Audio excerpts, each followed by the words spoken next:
everyone, Darren Hunter here. Before we get into our podcast, just want to do a quick shout out for Inspection Manager. What an amazing inspection app platform that they have. And they're really excited at the moment with their tenant assisted routine inspections, where your tenants, in the convenience of their own time frame and in the convenience of their rental property, they can be getting you through the app inspections, their own inspection or their own photos that they've done. Now, this is going to help you, particularly if you're in lockdown. But what we've also found as businesses have come out of lockdown, they've found that perhaps they can do maybe one or even two of these inspections a year, aside from scheduling their normal routine inspections. The next step, really go and have a demo, have a look for yourself and make a decision where this could actually work for you too. So go to inspectionmanager.com, request a demo and check it out. Hi everyone, it is Darren Hunter here and I have Dennis Youssef and our guest today, Madeleine Smith, who is a BDM all the way from Raine and Horne, based on the Central Coast. And today, of course, the PM Growth Expert Show. This is our video podcast. We do have an audio version, which you can download from Spotify or from iTunes Podcast or Podbean. Just subscribe there. You can get that information. But before we launch and get things started, I just want to say a big shout out to a new exclusive partner with us, with IGT, Inspection Manager. Dennis, we had a really good time with Alan in a Zoom recently, having a looking at your new remote routine inspection app, which allows property managers in an office to liaise with a tenant. The tenant can take photos and drop them into the app. So in some ways, the property manager can actually can do a routine inspection from a desk. I never thought that was possible. Yeah, I thought it was great. I thought, the way technology is coming these days, COVID, no COVID, whatever you want to call a pandemic that's coming, this system's here to stay. Yep. Madeleine was saying that they're doing the video stuff at routines, and that stuff's going to stay. Yeah, it is here to stay.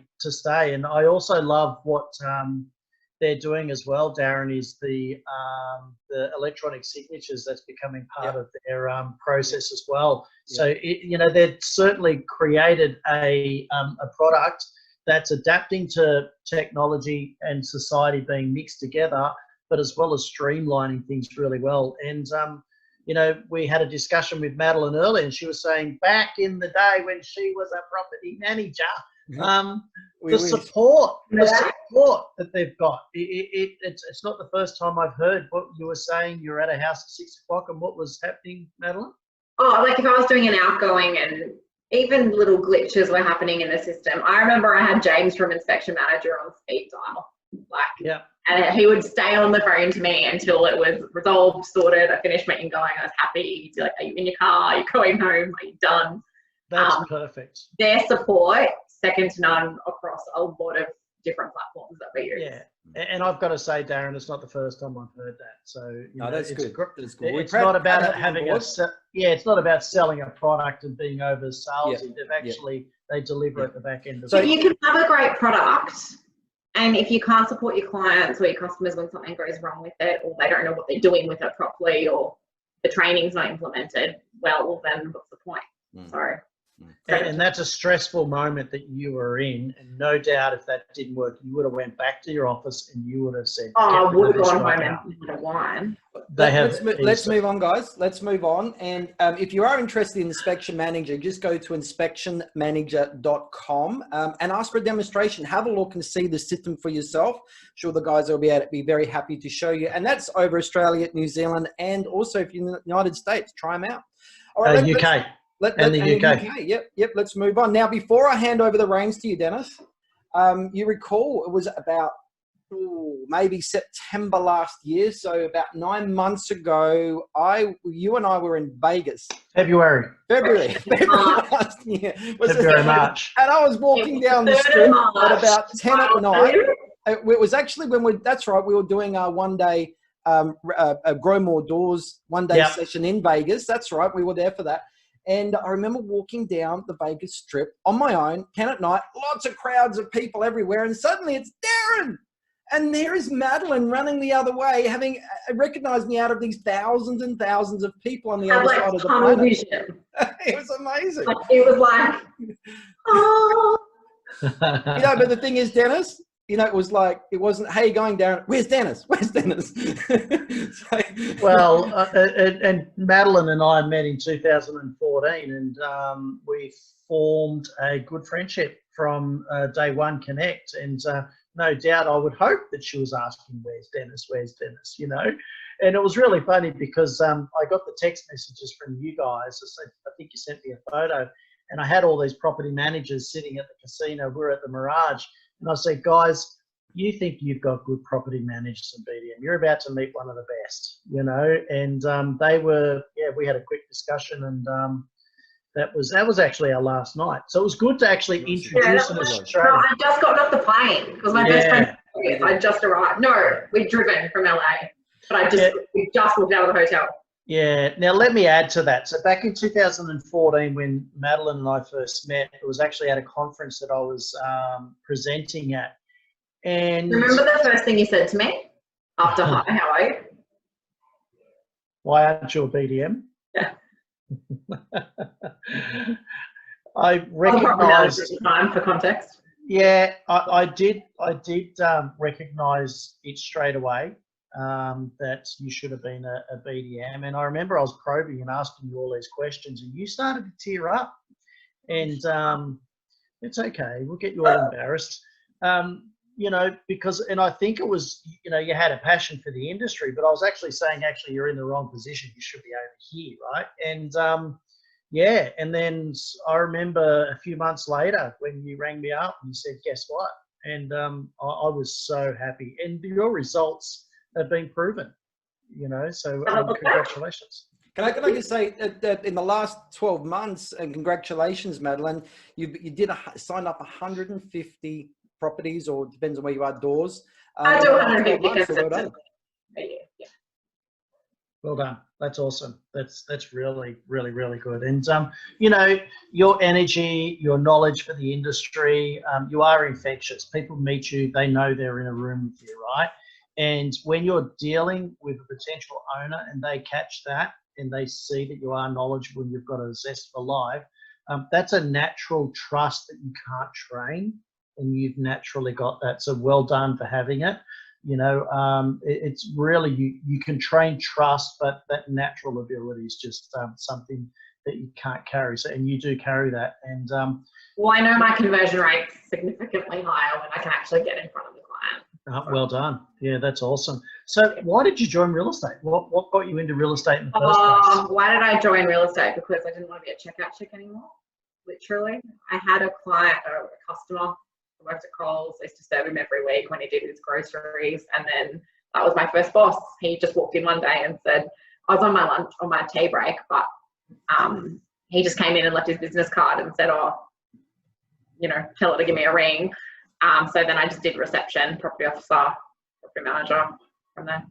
So it wasn't something I always strive to do, but I had finished school and I didn't want to finish school and go to uni and study just for the sake of it. Yeah. As a lot of people kind of do.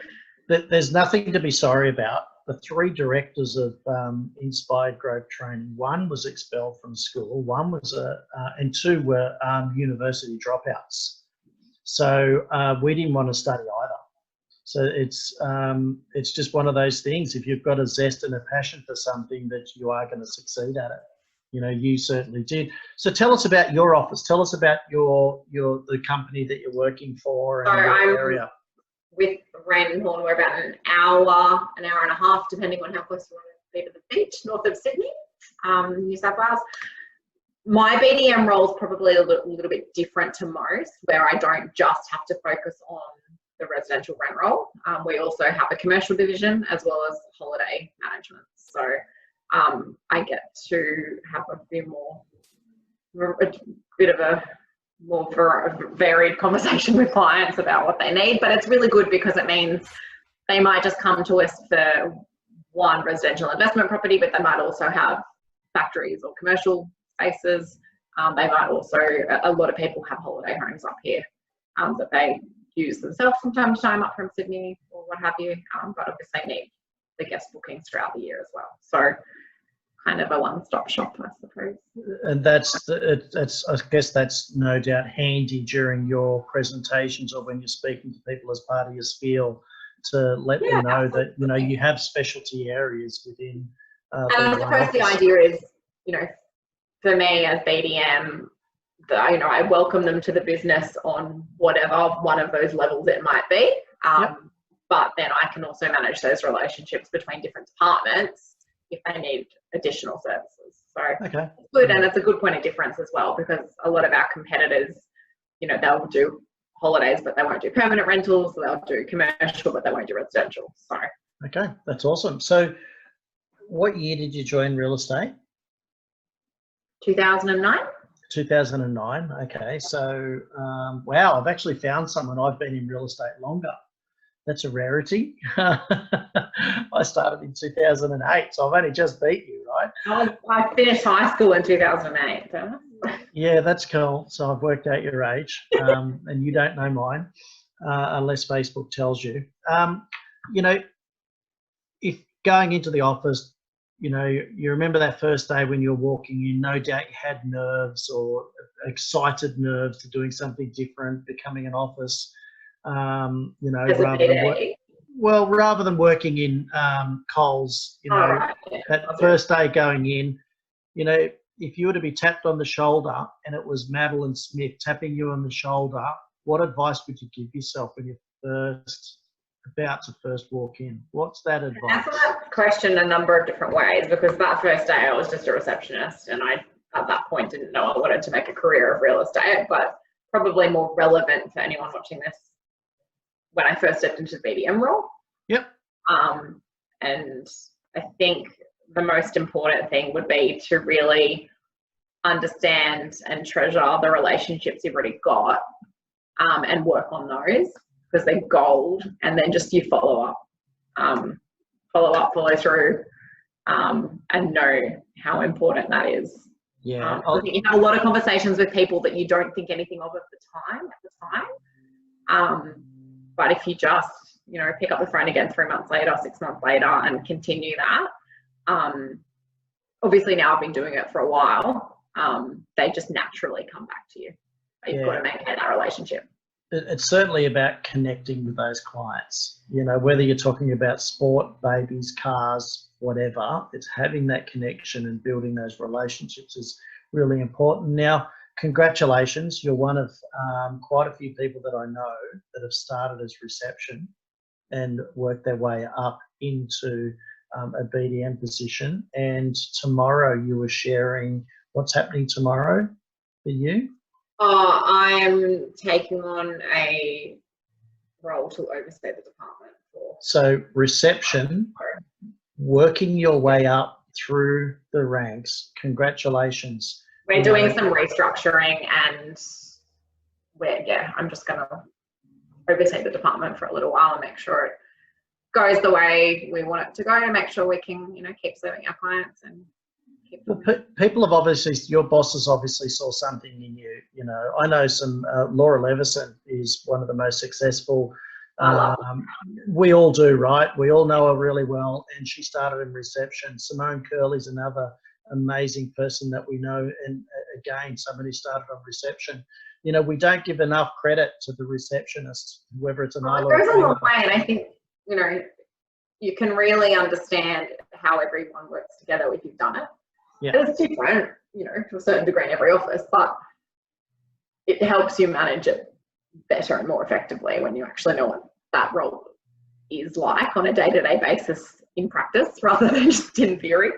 Yeah. Okay. So if you were to start from scratch, if you were to go out and start your own business on your own, what do you think would be the 3 key things that you would be working on in building those relationships and growing, getting those doors to come through?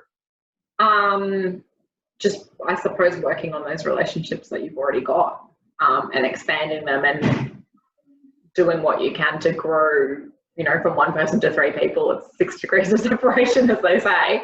Yep.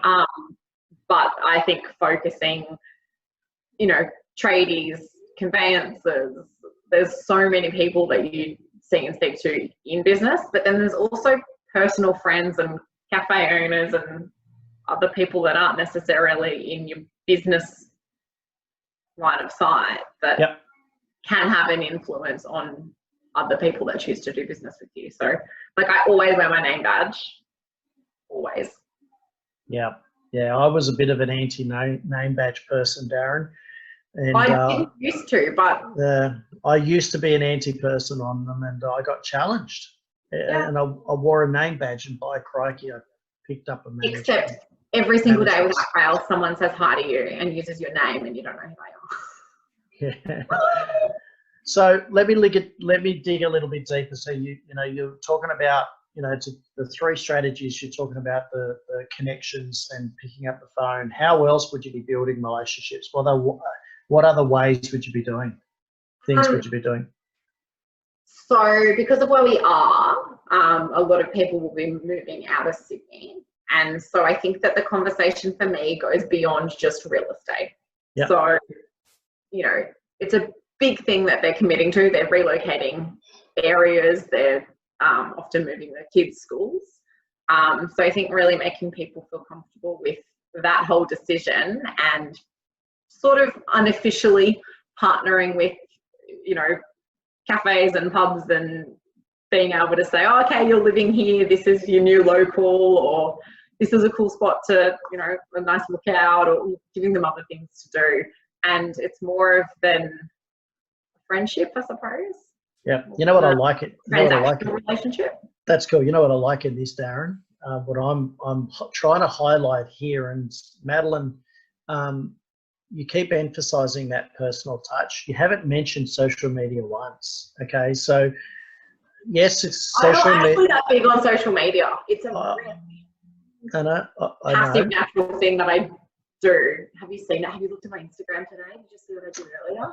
No, I've actually gone from a 2-hour Instagram session that we just did, right? And I had to drive to pick my daughter up from work, and I came here, so I haven't had a chance. Quick segue. I drove my car off the side of a driveway at a routine inspection. Apparently it happens all the time, so I'm going to get that fixed. But my boss drove past, obviously took photos, so then I had to get in front of him and I had to put it on socials before I sent it to my whole team. Okay, wow. Yeah, so later. But again, I guess that's just something that's happened in my day. Like my photographer, Andrew, he says to me, oh, I could follow you around and just kind of video what you do in a day, because it's kind of entertaining sometimes. That's awesome. So I know that you're not big on that social media stuff, and that it's rare that we do come across people that continue to build relationships face to face. I'm big on social media from a connection point of view, but I don't rely on it to keep it going. Like every single tenant that applies for a rental property with me gets a friend request. Okay, wow, you're breaking all the property manager rules there, aren't you? If I can just jump in, well done, Madeleine. I think one of the things, Dennis, that you've really pushed hard is pick up the phone, talk to people, because you and I know, and we've spent a copious amount of time and training on teaching people how to grow their property management business using social media, and we're still getting through our series at the moment, Grow, Influence, Dominate. We did the how to grow a powerful brand in property management using Instagram today with the amazing Kat Sands, 14,000 followers or whatever. But I think social media has its place, and for anyone that's interested in getting that, we've got, I don't know, Dennis, we've probably got 20 hours of just how to grow your rent roll using social media. Just go to inspiredgrowthtraining.com and just go to the member, become a member, or just have a look there. We've got information on that. But I think the next level, and people just don't realize there is something more powerful than social media. And Madeleine, that's what you're doing. Yep. Social media, like you said, is just one of the avenues. Yeah, she does really well. You don't rely on it. It's like your friends, right? Before we all started using Facebook as a business tool, which it's fantastic for me for business, don't get me wrong. But when Facebook was first Facebook and we all connected with people, we connected with people that we already knew. We didn't use it like LinkedIn as a tool to meet new people. We just I already know you. Cool, here's your sandwich. It's the same kind of thing. It's just another level of connection and a way to stay, I think, in the forefront of people's minds. Top of mind. You know, I don't post on my listings. I post some results and things every now and then, but it's more just, yeah, that personal connection, I think.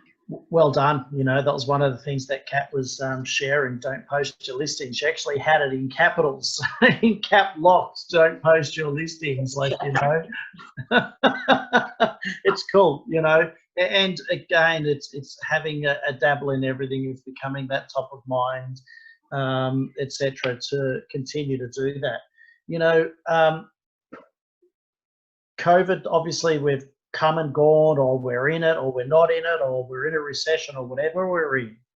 One thing that impressed me when we caught up and had a conversation a couple of weeks ago was when I was asking, okay, what numbers are you doing and stuff?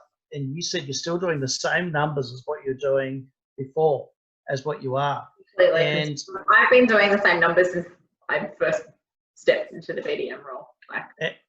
And congratulations on that. You know, you kind of went, oh, well, blah, blah, blah, and I went, hang on a minute. This is actually a really big thing, you know, that you're still doing it. And it goes to show the strength that you've got in your pipelines, your referral partners, your sales agents. You're talking about those connections that you're having with baristas, coffee shop owners, whatever the case, you know, bars, pubs. As long as you've got a business cards. Yeah, that's important. That stuff is important. So, and you know, the social media, you've stuck to it. You've had your top of mind, and that business was still coming in as a streamline. Darren, so many people that we've been speaking with, their numbers went down. Yeah, absolutely. Their numbers went down. And that tells me a lot about, you know, you're doing something that really is very real, Madeleine, and that connection and referral. It's very hard to beat that. And I think social media represents a digital version of that personal touch, but just that human contact, you can't beat it. You can't beat it. It's like a police sign with a leaf sticker. You drive past it, but if your clients aren't around, then your social media is that next level of social proof. Yeah. In confidence in what I'm saying and doing, or we're saying and doing. Yeah. COVID, I think it was all, for me, we were quite geographically blessed because a lot of people coming up from Sydney, and they still are, but a lot of it was attitude. I know a lot of agents that were really freaking out about it. And I don't know how many phone calls I had from current landlord clients under management, or people who were in that stage where they're about to list their property, being really apprehensive and hesitant and wondering what to do and should we put it on hold, and the long conversations that were had. But ultimately I was able to give them that confidence to say, well, this is our job as agents, is to respond to what the market's doing. COVID's just another influencing factor on the market we work within, and we're trained and we continue to train to respond to it appropriately. So yeah, sure, maybe we had a reduction in rent for a period of time, but that's real estate. Yeah, but your growth was continually stable. I've worked through different markets, so it was just another market shift. You stayed stable. You know, we're going to be doing a podcast with Sarah in the coming days, and she's another person that her numbers actually increased. You know, she's done a great job. If everyone around her is in panic mode and she's confident and, you know, happy to keep going, then yeah, that's what will happen. Yeah, and that's what you've done. You've stayed confident. You've worked in all the different markets. It's like, you know, we kind of had a panic. Darren, myself, and Michael went, okay, if tenants aren't paying rent, agents aren't getting paid, we're going to be out the door too, right? So, you know, to get cut, yeah. So well, two ways of there. Well, so we just took charge and educate. Yeah, take charge, educate, calm. You know, so if you've done that, that's, you know, that can be really good. So Madeleine, you turn up to work on Monday and the bank gives you a call and they said, you know, we're going to close the business down, so you and everyone else in your office is going to lose their job unless you can bring in 7 new properties. What do you do? 7? Oh, just bring everyone I already know, existing clients, friends, baristas. I just think there's so much gold in those existing relationships that not many people spend the time digging into. So people already know you, they already trust you, they already have confidence in you. They're going to be your easiest source to pull new business from or pull referrals from. You just have to ask for it sometimes. It's, again, Darren, you're hearing the synergy here. It's picking up the phone, you know. It's not sending an email or a newsletter or, you know, whatever the case. It's this is selling at its purest, isn't it? Yeah. What was that? Selling at its purest. It's all about developing trust, isn't it? It's all about, you can't do a transaction without trust. And what you're doing is the fastest way and the best way and the most effective way is to get maximum trust with people so a transaction can actually occur. And ultimately, I don't want to do business with a client that doesn't have that trust in me. Long time. We would like to do a psychological analysis on some of the potential landlords that we're dealing with. Have you ever had a property manager say to you, why did you sign that person up? Why did you sign that person up? Look, as in if I brought a new client to the business and then the property manager's having, I try to match my property managers with the clients less on a geographical level and more on a communicative level. I'm pretty good at adapting to different personalities. I find typically property managers aren't, so that's something I'm mindful of when I'm matching clients up. But yes, I've absolutely had property managers say that to me. But our business structure sort of allows us to, if that isn't working, we can assign shift them off. And I completely acknowledge that not everyone gets along. Yeah. A question here I'd like to ask, matching up. So you've got a client, how do you match them up? What's some tips here about matching up to property? Well, you know how you have some clients that are just very direct, and I know that maybe a younger property manager might take that the wrong way and think that they're being a bit too aggressive, for example. I've got a client I've been working with at the moment, she just loves to chat, and I love to chat, and we could just talk about anything and everything. And if I gave her a property manager who was very, no, sorry, I've only got 4 minutes to do this, it just wouldn't gel. So I've got to know that person needs to have personality style. So it sounds like a disc profiling thing there as well. Well done.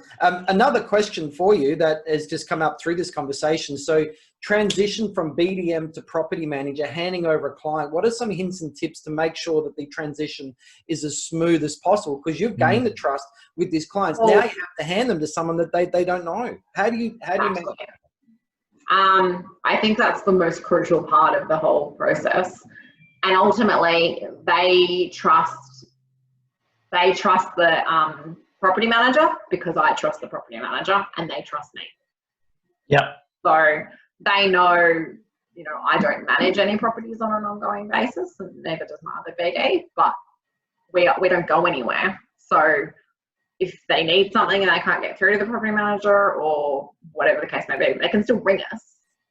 And I think there's just that level of, this is your property manager, this person is going to be looking after you moving forward, but I'm still here. It's almost just like that little safety net of, I'm not fully palming you off. And I still call them and I check in every, 3-6 months or so. I'll check with the manager first before I make that call. But so you have that as a KPI? Because that's one of the things I wouldn't mind bringing up. A KPI. No. So you're calling the agents, the landlords that you've signed up. That's part of your job, is you continue to keep in touch with them. Yeah, I mean, I don't measure it. It's not a KPI from my business, like my boss or anything. Yeah, but it's something that comes natural to you, right? So it's Madeleine's KPI in calling her owners still twice a year. Yeah, well, it's like, if I miss a listing and it goes to another agent, I'm still going to call that client every whatever so often. Why should that be any different just because they're within my own business? In fact, should that not be just as important? It's interesting you say that, because no doubt another agent lost the business, and guess what? They should be calling them even though you're exactly. The amount of times I speak to clients and they say, oh, you're not even, or your business isn't even managing my property, and I hear from you more often than I hear from my managing agent. Well, doesn't that tell you something? And I've got, I don't know, a handful, 10, 12 clients who are managed by competitor agents, but call me for advice. The agent's saying I should put the rent up. Should I?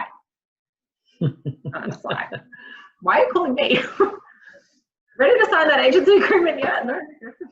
That's cool. That's a good thing, you know. So congratulations on that.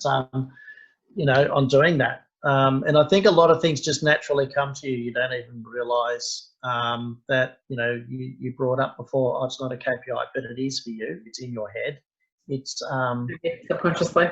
It's been drilled in to follow up. Oh my goodness, Darren, what is the stat of people not following up? It does my head in. Most people don't. We've got a secret shopper right now making hundreds of calls to offices, and we can't even get them to pick up the phone. I can't work it out. People go, thank you for calling me back. I'm like, yeah, you rang me and said you wanted to do business with me. I'm going to ring you back.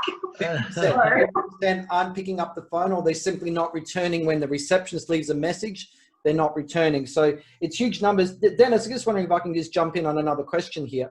So we generally go through, when we do these PM growth podcasts, we have a set structure of questions, and we've had to deviate a bit today because one big, you know, Madeleine brings in those 10 to 15 properties a month. Congratulations. But I knew that she has a sales team there. And when I said, well, you use the sales team, this is before we pressed the recording button, she looked at me puzzled like, what? I mean, okay. I rely on them. They trust me. They have confidence. It was like, I don't even use the sales team. I don't rely on the sales team for business. So Darren, she's looking at me puzzled, and this is all referral. So let's talk about referral business and the power of referral business. So is it fair to say that referral business is, of course, is from high trust, okay? And a trusted source, or you've developed trust. It's very, very warm. People like you, you're really good. So under that environment, how often are you asked to discount your fees, or is that not even in the formula? Is it just something that's just no big deal because you've got such high trust with everybody? I mean, look, it's a question that I've certainly had it in a market appraisal, but at the end of the day, do they want to do business with me or not? If they do, this is what they want. This is what they'll pay. If they don't, I won't get into a fee argument most of the time, because if they want a cheaper agent, I'd much rather let them go to the cheaper agent and come back to me at full fee in 3 to 6 months' time than secure them up front on a lower comp or a lower fee. It's going to be more profitable for our business. And property management, this is where the BD role versus sales role is so different. Sales, you miss a listing, it's gone, it's sold, that person doesn't own it anymore. Property management, business development, you might not get it now, but you'll get it eventually. Yeah. And following up your clients is something that you do as a regular basis. So if they don't list with you, and you're doing the follow-ups, and they're not hearing from their current agent, they see that value, and you knew your worth at the beginning. They now learn that worth the hard way. They'll work it out. You know. But I think they read that in you when they start asking about fees. Some people will ask for a fee reduction just because they feel like they should. But I think they read it in how you respond. If you're like, oh, look, no, sorry, this is just what we charge, and we do a fee review every year, and we're aware we're slightly more expensive than some of our competitors, but if this is what you want, this is what you need to pay, and you don't sort of shake, and you don't go, oh, sorry, I don't know, let me check with my boss and come back to you, and I don't need to check anything with anyone, this is what we charge. Yeah, so let me just make comment on that, where you said that, you know, you mentioned that you are higher than everyone else, that you're slightly more expensive. Please continually check. One of our secret shoppers reports that we did for a very, very, very, very good agent, and Darren and I and Michael hold this person in high regard, knowing that they are one of the best agents going around, and they were passing on potentially 10 managements a month, saying to the person, if you know, we are the dearest in the area, if you want a cheaper agent, pass it on. After we completed the report, they had soon realised they were the best service, but not the most expensive.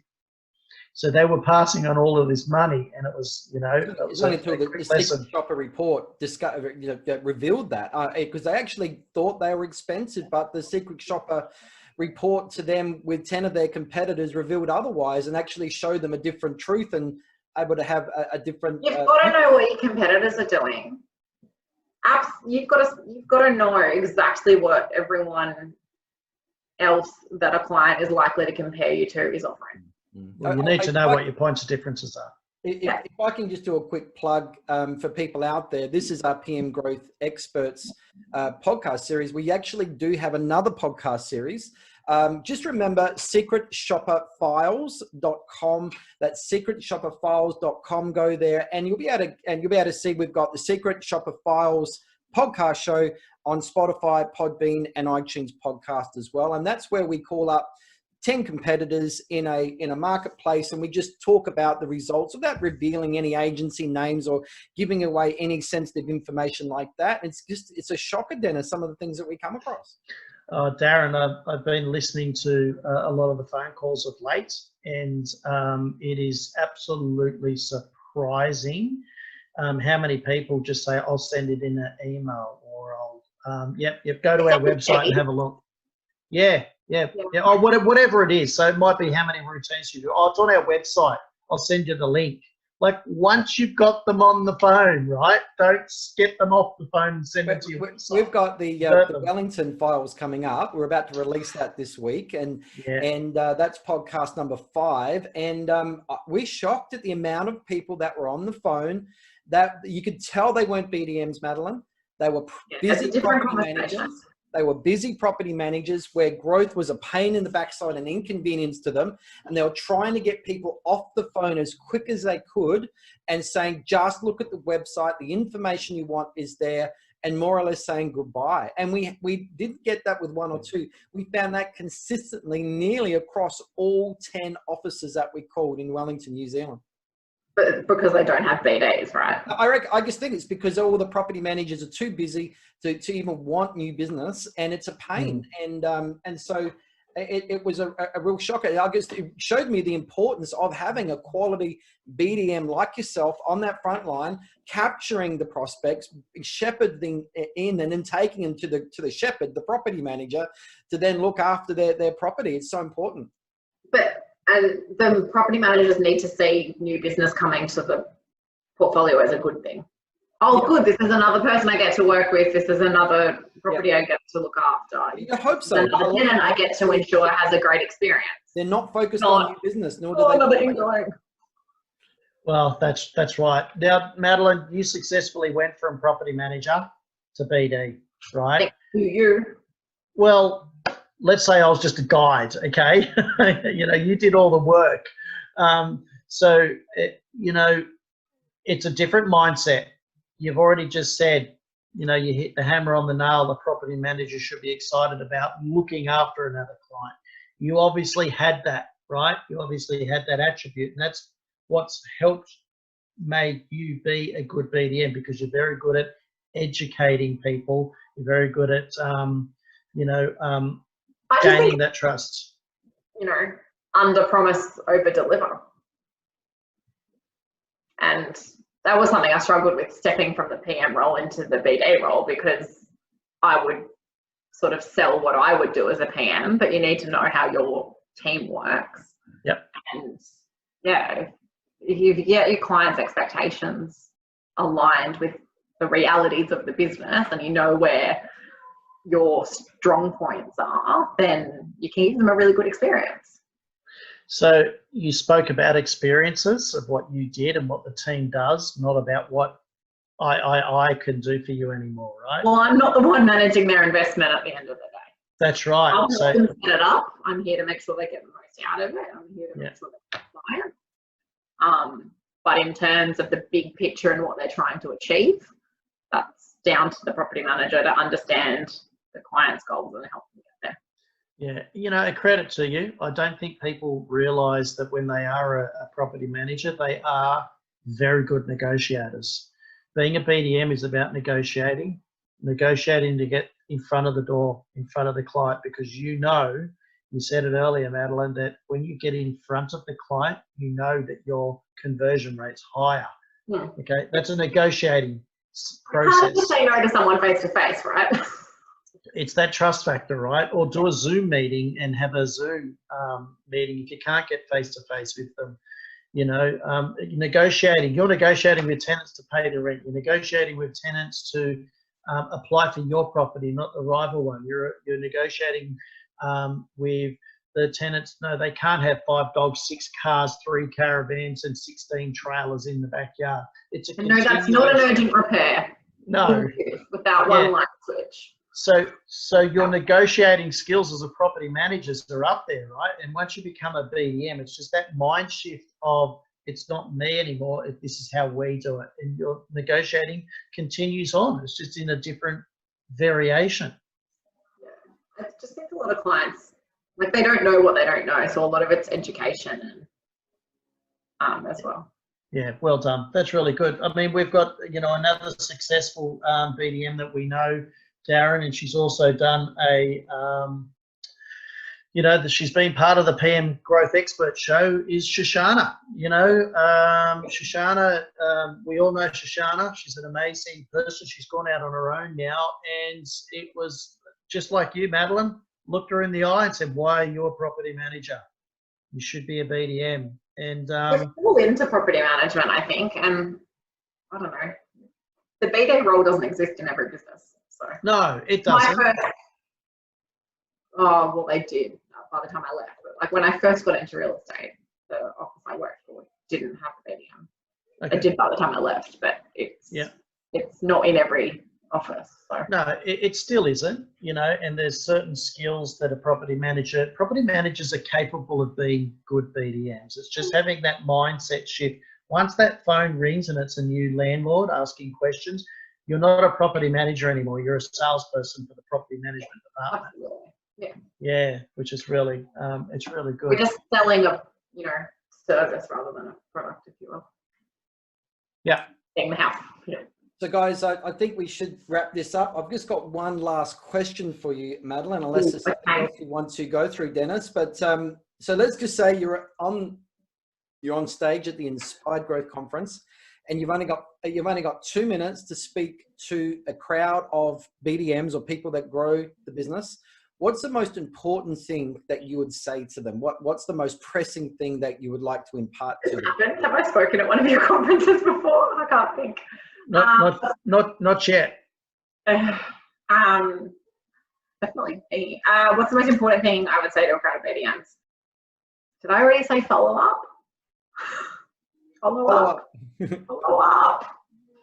Like, be the person that calls. And so a lot of people will ask me, like, what plan do I put clients on and how often do I call them? But there is no fixed answer to that in my mind because it's so dependent on the individual client and their circumstances. So based on that conversation that you have with them at that point, when should you call them again? There's no rule. There's no 3 months, 6 weeks rule. It's the outcome of that conversation. Make your notes. If their property's on the market, call them more frequently. How'd your open home go? I don't know. I haven't heard from my agent yet. You know, or 3 months, how'd your first inspection go? I don't know. I haven't heard from my agent yet. It's a softer approach, but I think follow up and genuinely care. Yeah, having that empathy, right? Like, I actually do care if your property's vacant. Why isn't it let? Yeah, can I just generating an income? Yeah, well done. I mean, that's some sound advice to give to people. I've just gone through the process of moving. I've got empty boxes behind me. Can I just say, moving is one of the hardest things you can do, and we need to have empathy on an owner when they've just moved out of a home and their property is empty. They're stressed already, let alone having to worry about a tenant being then put into place to cover that mortgage or whatever. You know, it is a stressful time for people. So empathy is a very, very good point. So I'm glad that you did bring that up. On an individual basis, because everyone's different. Yeah. And everyone has different pain points, and some people are stressed about getting an extra $10 a week, and some people are stressed about having a vacant property for a week or whatever. Awesome. Depends on their past experiences are. Yeah. Look, great tips, great advice. You know, follow up, pick up the phone. Yep. Well done. You're a natural, Madeleine. I sound really basic. I don't know. No. Madeleine, and what's easy for you? Sorry, Darren. I'll just say what's easy for you. You find it easy, right? Is difficult for others. It's because you're a natural at so much. It's the norm. That's your norm, right? It's getting this. Like your COVID, numbers were up still because you were still doing the norm, right? All of a sudden, people are just ringing, right? You might not feel like you're prospecting as much because you're naturally doing all of this stuff on the sites that comes normal to you that other people aren't even doing. And that's why when we're asking questions, you're kind of going, I can see you thinking that's easy. It's a no-brainer. Don't do this, because it is, and it does come natural to you. So well done. So yeah, it's really good. Sorry, Darren, you're going to... No, that's fine. I just want to say, we got to finish this up. But Madeleine, if people want to ask you a question, reach out or whatever, what's the best way to contact you? 0455 781 422. And for you got people, so I'm like overseas people, take out the 0 at the front and put +61 for Australia. Yeah. And I'm more than happy. In the middle of the night now, so that's okay. That'll be all. I get lots of new BDMs ringing me asking for tips and stuff, and it's nice. Cool. What's that number again? So it's +61 and +61 4. What is it? 55 781 422. Cool. I'm happy to chat. I love a chat. You're gonna have people texting you at 3 in the morning. It'll be right. I mean, I gave Madeleine a quick call a few weeks ago just to say hello, and I think we're on the phone for about 45 minutes. That's just life, right? Don't be sorry. That's what friendship and relationships all about, and that's why and you do that with your owners. You're going to continue to build a lot of relationships and win more business. So well done. So just also, you may want to become friends. You've probably got 5,000 friends, but your Facebook profile, Madeleine Smith, Raine and Horne, it's probably not very focused there, but it's Madeleine Smith, Raine and Horne, and connect with her on Facebook as well. And Insta, so you can all laugh at me from this morning at Madeleine Smith BDM. Okay, cool. All right. Well, thank you so much, Madeleine. Dennis, you did very well. Thank you. And thanks for your time, Madeleine. Really impressed. And thank you for being part of the PM Growth Expo Show. Thank you for having me. Cool. And thank you for pushing me to be a BDM in the first place, Dennis. No problem. Love seeing the results. All right. Take care, everyone. Thank you. Bye.